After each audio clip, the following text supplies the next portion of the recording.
Dalam nama Bapa dan Putra dan Roh Kudus. Amin. Shalom Aleihim. Berjumpa lagi dengan saya pada perenungan hari ini tanggal 14 September 2022. Yesus ditinggikan di atas kayu salib. Bacaan liturgi hari ini diambil dari bacaan pertama kitab Bilangan 21 ayat 4 sampai dengan 9. Bacaan kedua Filipi 2 ayat 6 sampai dengan 11. Dan Injil Yohanes 3 ayat 13 sampai dengan 17. Hari ini gereja Katolik merayakan pesta salib suci. Saudara-saudaraku yang terkasih di dalam kasih Kristus. Ada apa saudara? Ada apa dengan salib saudara? Ada jinnyakah seperti yang diisukan di luar sana saudara? Apa arti salib di dalam kehidupan kita sebagai orang Kristen?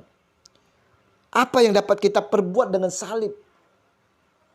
Untuk menjawab itu semua saudara-saudaraku yang terkasih, kita harus memahami terlebih dahulu apa tujuan kita ini. Apa tujuan hidup kita? Tujuan utama hidup manusia yang harus diperjuangkan adalah memperoleh keselamatan hidup dan hidup kekal. Hidup kekal berarti hidup bersama Allah selama-lamanya. Pertanyaannya saudaraku, bagaimana kita dapat mencapai hidup kekal itu saudara? Hidup kita di dunia ini hanyalah sementara. Kita semua sedang memperjuangkan hidup abadi sama sepertinya halnya orang-orang Israel saudara. Orang Israel sebagai bangsa yang dipilih tidak secara langsung memperoleh keselamatan. Mereka juga harus berjuang saudara, mengalami kesengsaraan dan kesulitan dalam hidupnya di dalam pengembaraan. Musa sebagai tokoh yang sangat diagung-agungkan oleh kaum Israel tidak bisa menjamin mereka untuk memasuki tanah perjanjian saudara. Allah sangat mengasihi umatnya dan tak mau melihat umatnya binasa. Sayang saudaraku yang terkasih, bangsa Israel tidak dapat menahan hati di tengah jalan. Mereka bersungut-sungut saudara melawan Allah dan Musa. Mengapa kamu memimpin kami keluar dari Mesir? Supaya kami mati di padang gurun ini? Sebab di sini tidak ada roti dan tidak ada air. Dan akan makanan hambar ini kami telah muak. Bilangan 21 ayat 5. Saudaraku yang terkasih, mereka tak berterima kasih saudara. Dan mereka tidak memahami akan kasih yang besar yang telah Allah berikan untuk membebaskan mereka dari perbudakan saudara. Kita pun sering seperti bangsa Israel di dalam kehidupan ini saudara. Kita sering tak memahami dan kita tak mau mengerti akan kasih Allah yang besar. Yang selalu menyertai kita di dalam membebaskan kita dari perbudakan dosa saudara. Kita semakin lebih menikmati diperbudak dosa. Kita lupakan tujuan utama hidup kita yaitu berjuang untuk memperoleh hidup kekal dalam keselamatan. Kita lupa akan tanggung jawab sebagai insan ciptaan Allah. Sesungguhnya Allah tak mau kita terjerumus dalam dosa saudara. Allah dengan kasihnya mau menyelamatkan kita semua dengan menyerahkan putranya yang tunggal bagi kita. Tapi saudara-saudara yang terkasih, kebebasan yang diberikan Allah sering kita pergunakan dengan sia-sia. Sama halnya dengan bangsa Israel yang telah melawan Allah dan Musa saudara. Dengan bersungut-sungut kepada Allah dan Musa saat menyeberangi laut Tebarau. Yang mengakibatkan mereka dipatok ular. Kita sendiri bisa melihat dan merasakan dalam pengalaman hidup kita ini saudara, dengan sikap kita yang bersungut-sungut justru membuat hati kita tidak tentram dan damai. Sebaliknya sikap yang bersyukur dan berserah kepada kebaikan Allah akan mendatangkan damai dan sukacita. Allah tetap mengasihi umatnya yang mau bertobat dan kembali kepadanya, saudara. Maka berfirmanlah Tuhan kepada Musa, buatlah ular tedung dan taruhlah itu pada sebuah tiang. Maka setiap orang yang terpagut jika ia melihatnya akan tetap hidup.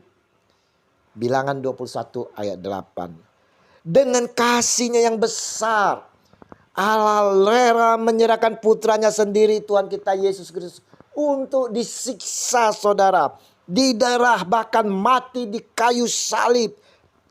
Dan lewat kematian Yesus di kayu salib, Allah mencurahkan rahmat penebusan, penyelamatan kepada manusia, kepada kita semua, saudara. Allah mencurahkan rahmatnya yang melimpah kepada kita semua, kepada saya dan saudara. Dengan kata lain, saudara-saudara yang terkasih, kita memiliki rahmat yang melimpah dalam kasih Kristus Yesus Tuhan kita. Bukan kekayaan materi ataupun uang, melainkan kekayaan rahmat surgawi. Dengan adanya kekayaan rahmat surgawi ini, menjadi peluang bagi kita untuk memperoleh hidup kekal. Rahmat terbesar itu terletak pada kayu salib, saudara. Di mana Yesus mau menyerahkan nyawanya untuk tergantung di kayu salib bagi kita orang-orang yang berdosa. Menggantungkan segala keberdosaan kita, sakit penyakit kita, segala permasalahan-permasalahan hidup kita, saudara. Salib yang adalah merupakan kehinaan bagi para hukuman, mau dijalani oleh Yesus, saudaraku, agar kita yang hina ini dapat dimuliakan bersama kebangkitannya. Dan salib Yesus bukanlah kekalahan. Ingat, saudara, salib Yesus bukan merupakan kekalahan. Justru salib Yesus merupakan kemenangan bagi kita atas perbudakan dari setan. Kita dibebaskan melalui salib Yesus. Pertanyaannya, saudaraku yang terkasih, bagaimana caranya kita dapat memperoleh rahmat surgawi itu? Kita mau selalu dengan setia, saudara, dengan setia mempersatukan hidup kita bersama Yesus di dalam perjamuan Ekaristi setiap hari Minggu, bahkan setiap hari. Tetaplah setia mengikuti ibadah, persekutuan, PA, komsel. Di samping itu, saudara, hendaknya kita mau selalu memperhatikan dan menolong sesama kita yang membutuhkan akan keselamatan kekal ini. Pertanyaan lebih lanjut, saudaraku, apa hubungannya salib Yesus dengan ular tembaga yang ditinggikan di padang gurun?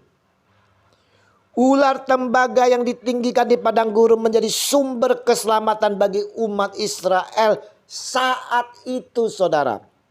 Sedangkan Yesus yang ditinggikan di kayu salib menjadi tanda kemenangan dan keselamatan bagi semua orang percaya akan Dia yang adalah Tuhan Sang Juru Selamat. Dan lewat salibnya Ia menang atas maut dan dosa. Itulah bukti dari kasih Allah yang besar bagi kita dengan merelakan putranya tergantung di kayu salib. Hendaklah kita, saudara-saudaraku yang terkasih, selalu bersyukur atas apa yang telah dikurbankan Yesus bagi kita. Apakah kita sudah berusaha dan berjuang dengan sungguh-sungguh untuk dapat memperoleh hidup kekal itu? Apakah kita dengan sungguh-sungguh menghayati akan pengorbanan Yesus di atas kayu salib? Barang siapa percaya akan memperoleh hidup kekal. Hendaknyalah di hari perayaan pesta salib suci ini kita rayakan dengan penuh syukur. Bersyukur atas kemenangan, atas maut dan dosa yang telah dimenangkan oleh Yesus. Dan kita pun mau menunjukkan kasih Yesus yang telah berkorban demi kita ini di dalam kehidupan kita dengan selalu menyalurkan kasih ini kepada saudara-saudara kita. Terpujilah Yesus yang bersatu bersama Roh Kudus untuk selama-lamanya. Amin. Dalam nama Bapa dan Putra dan Roh Kudus. Amin. Selamat merayakan pesta salib suci. Shalom.